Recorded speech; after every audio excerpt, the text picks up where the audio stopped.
Chers frères et sœurs, je te salue au nom de notre Sauveur et Seigneur Jésus-Christ. Nous sommes en train de parler du livre des Hébreux au chapitre 5 et que peut-être nous allons terminer aujourd'hui. Nous allons parler du grand jour de pardon de péché. Les grands jours de pardon de péché. Et en anglais, on dit the day of atonement. Umunsi w'impongano in Kinyarwanda.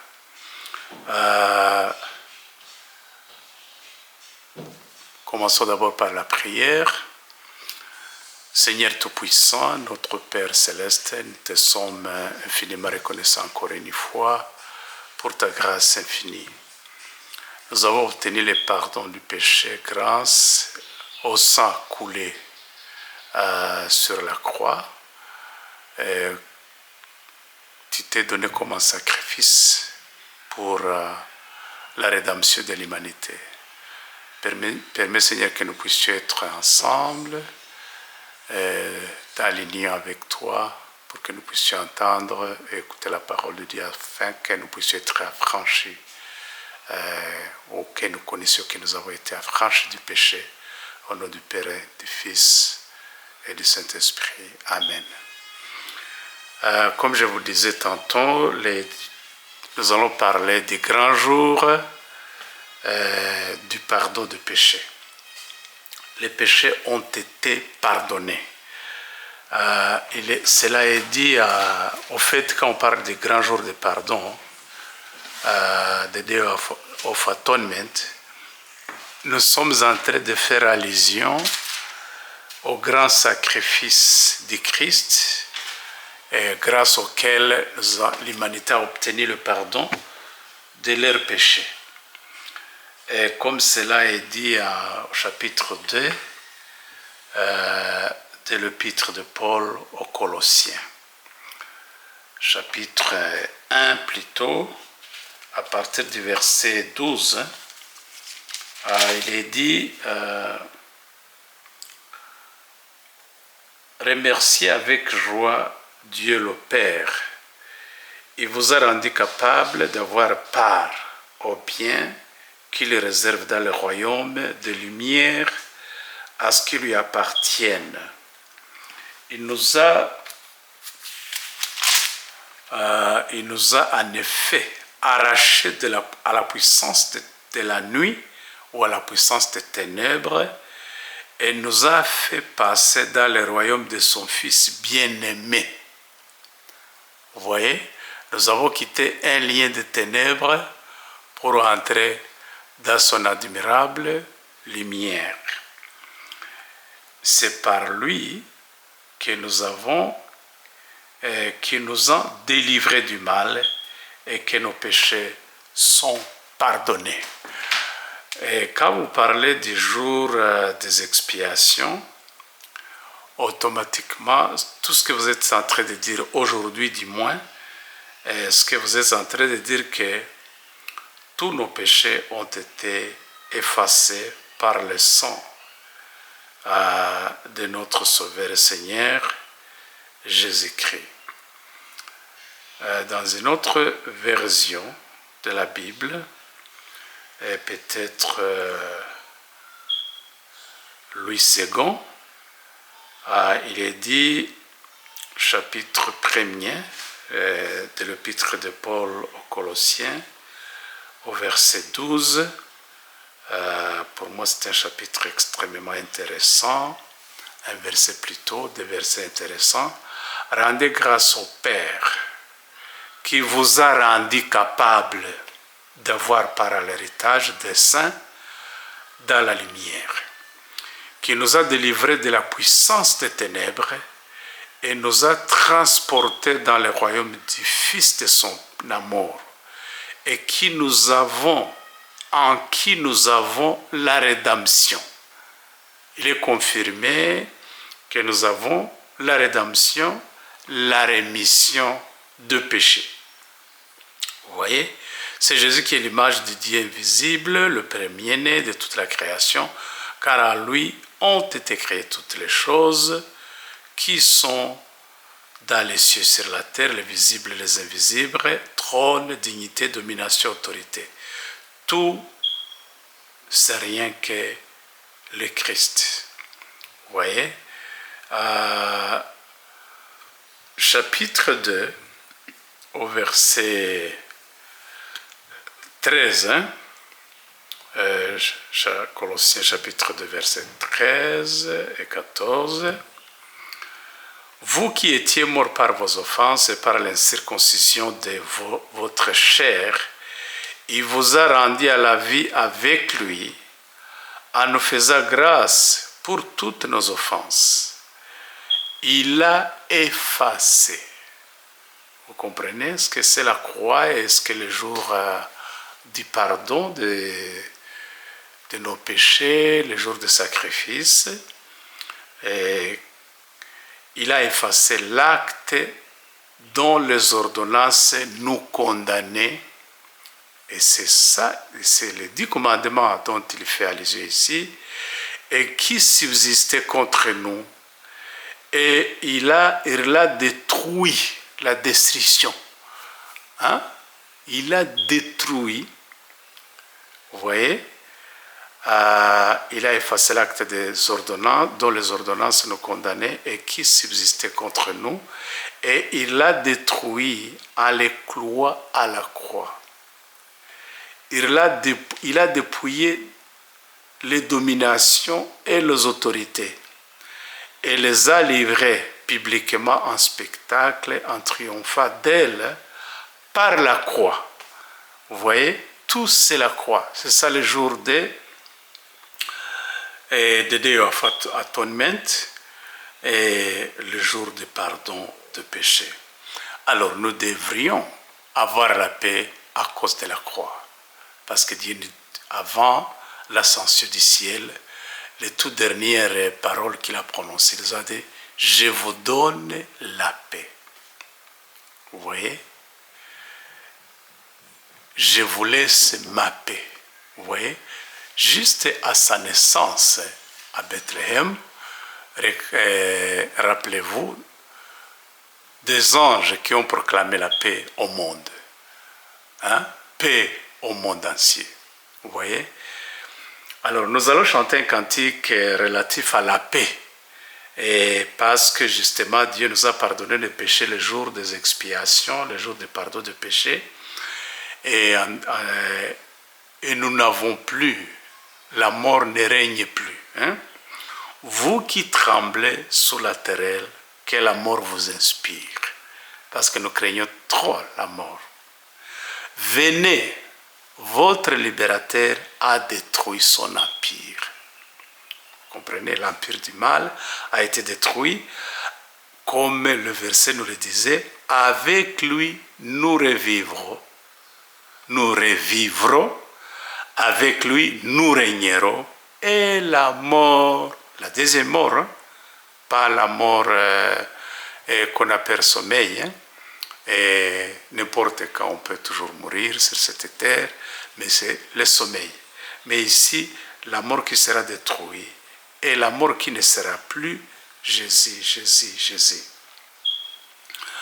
J'aime beaucoup ce témoignage à travers les cantiques. Ô vous qui n'avez pas la paix, venez, Jésus la donne, pure, une paix pure, profonde, et pour jamais, pas pour quelques jours.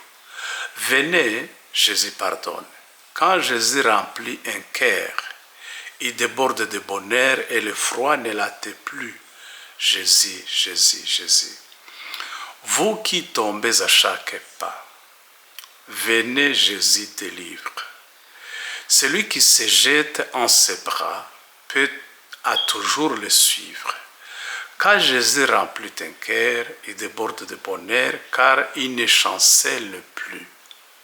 Jésus, Jésus, Jésus. Vous qui doutez du lendemain, venez, Jésus rassure. Pas à pas, la main dans sa main, la route devient sûre. Quand Jésus remplit un cœur, il déborde de bonheur, la crainte ne l'hâtez plus. Jésus, Jésus, Jésus. Ô vous qui n'avez pas la paix, venez, Jésus la donne, pure et profonde pour jamais. Venez, Jésus pardonne, car Jésus remplit tes cœurs.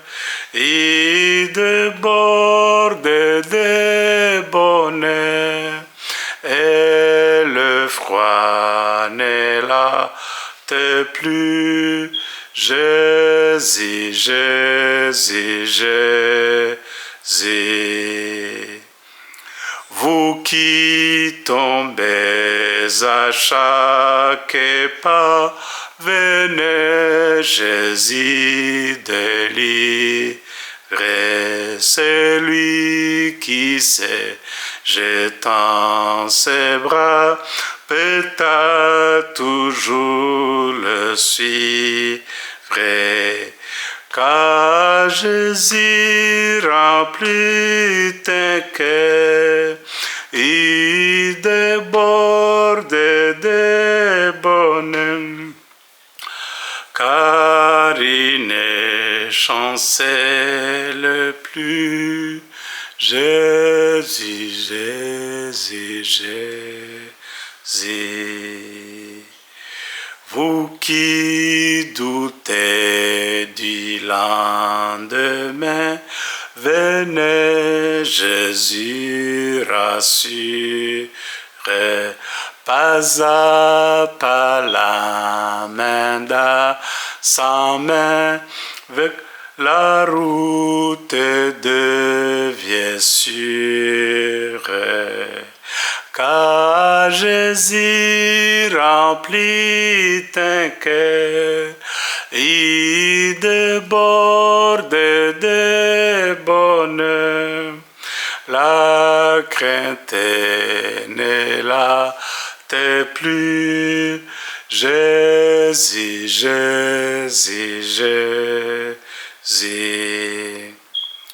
Vous qui tremblez sous la terre, que la mort vous inspire, venez, votre libérateur a détruit son empire. Avec lui nous revivrons, avec lui nous régnerons, et la mort ne sera plus. Jésus, Jésus, Jésus. Amen. C'est Jésus qui procure la paix, qui nous a donné la paix par son Fils bien-aimé, Jésus-Christ. Et ce chapitre dont il est question sur le pardon de péché se trouve en Lévitique chapitre 16, tous les chapitres. On ne sera pas en mesure de tout lire, mais on peut lire quand même quelques versets. À partir du verset premier, après la mort des deux fils d'Aaron, survenue au moment où ils se prêtaient devant le Seigneur dit à Moïse, ordonne à ton frère Aaron de ne pas franchir à n'importe quel moment les rideaux de séparation pour pénétrer dans les lieux très saints, où se trouve le coffre ou l'arc de l'Alliance et son couvercle sacré. S'il le faisait, il risquerait de mourir lorsque j'apparais dans la fumée au-dessus du couvercle de coffre, parce que Dieu se présentait là et c'était le demeure de Dieu, ça symbolisait la présence de Dieu parmi le peuple d'Israël. Et particulièrement, la fumée pouvait apparaître au-dessus de l'arche ou du coffre et c'était la présence de Dieu. Alors si Aaron est entré n'importe comment, il risquait la mort. Parce que vous vous rappelez, à l'homme impur, pécheur, s'il rencontre le Dieu saint, il se consume, il brille et il meurt. Mais évidemment, heureusement, et la paix que nous chantons, c'est parce que maintenant nous pouvons entrer dans la présence de Dieu parce que nos péchés ont été pardonnés. Et pour se rendre au lieu très saint, Aaron doit prendre avec lui un taureau destiné à un sacrifice pour obtenir le pardon de Dieu. Et un bélier destiné à un sacrifice complet. Il doit se couvrir le corps d'une tunique de lin et d'un caleçon de lait et porter une ceinture de lin et un turban de lait. Toutefois, comme ces habits sont sacrés, il doit se baigner avant de les revêtir. Verset 20, car Aaron a terminé la cérémonie de purification du lieu très saint.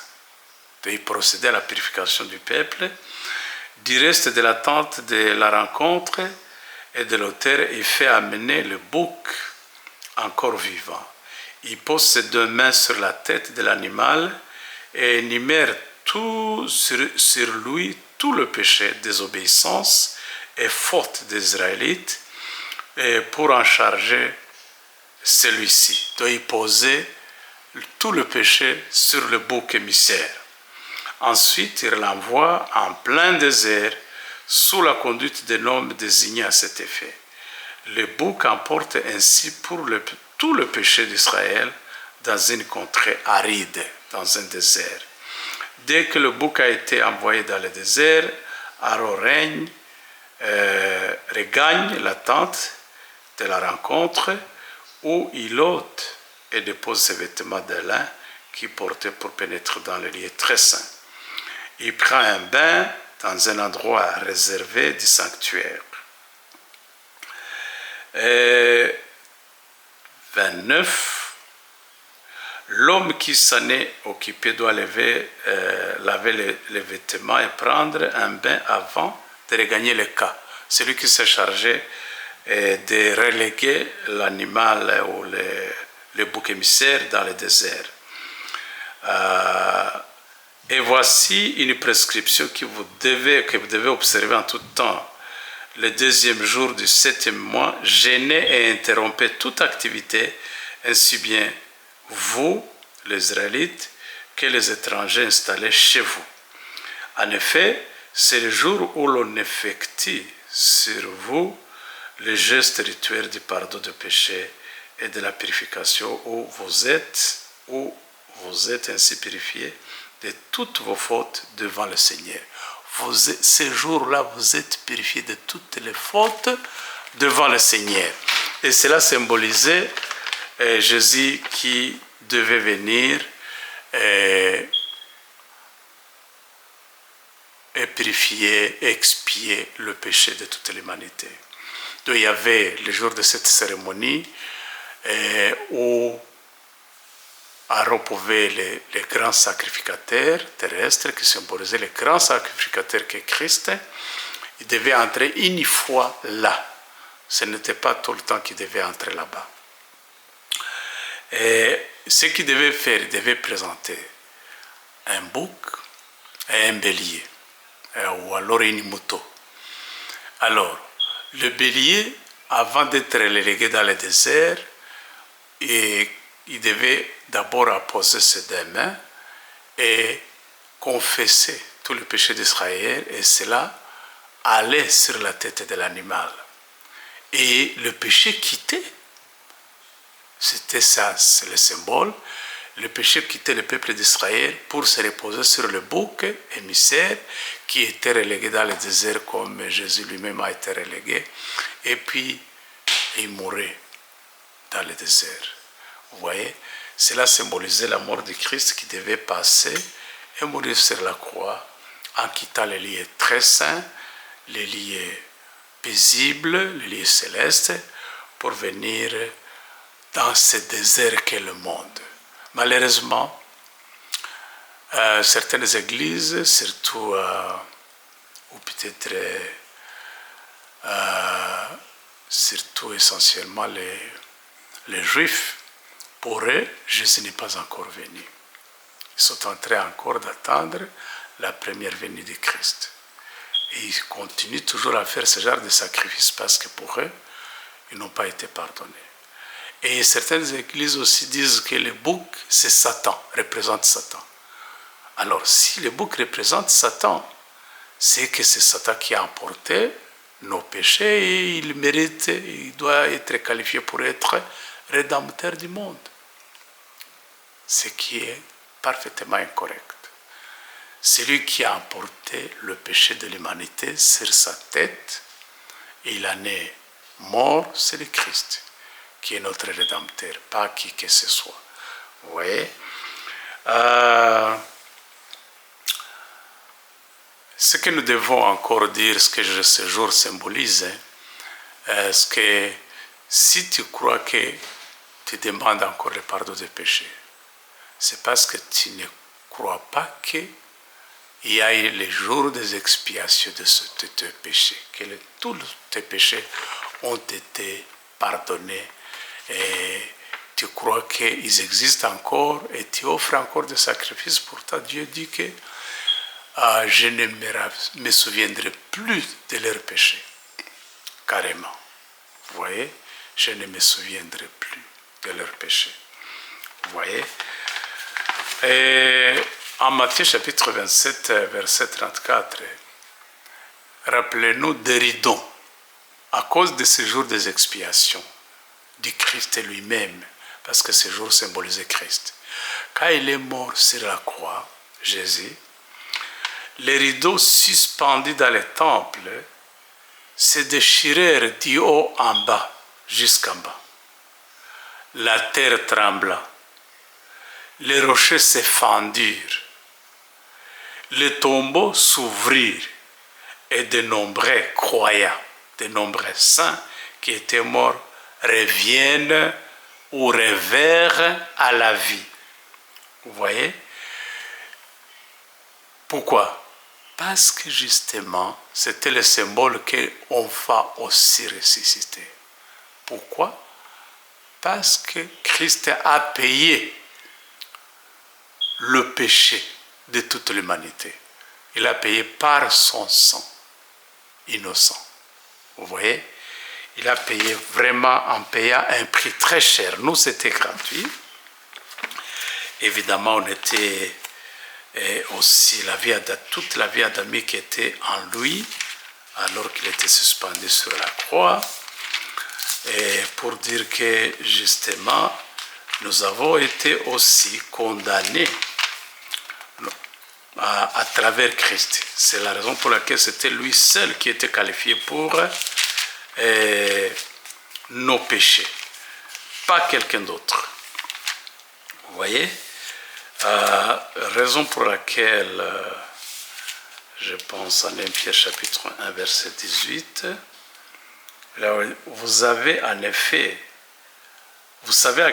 à quel prix vous avez été délivrés de la manière de vivre insensée que vos ancêtres vous avaient transmise.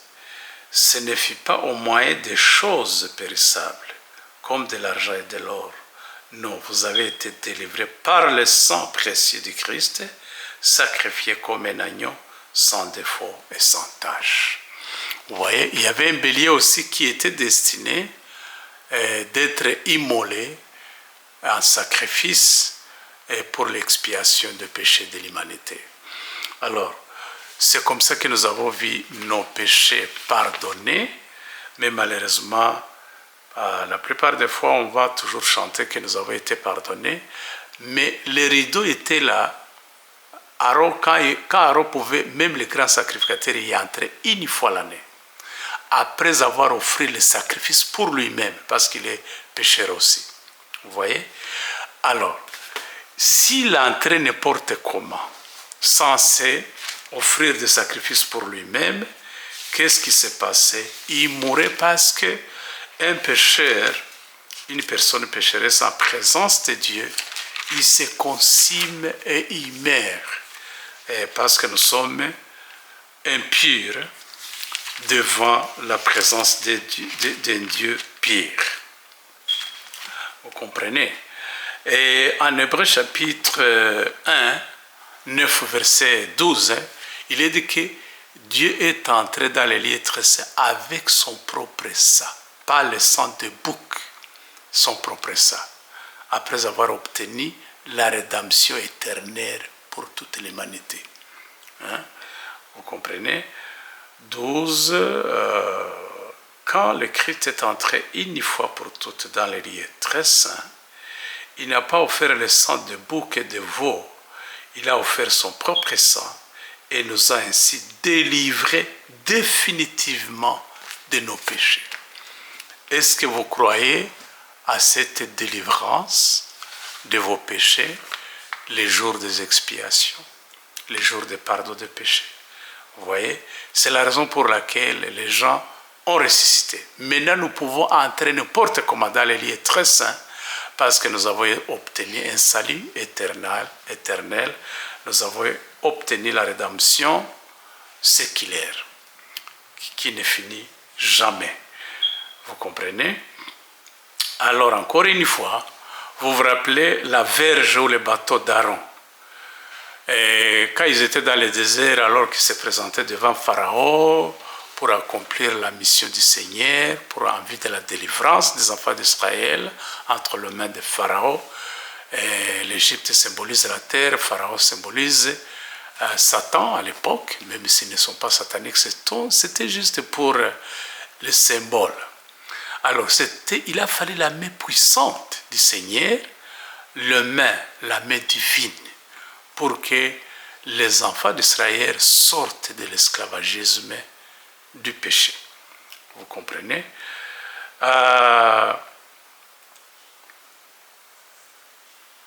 C'était dans les lieux très saints, donc. Vous voyez, les pécheurs qui sont en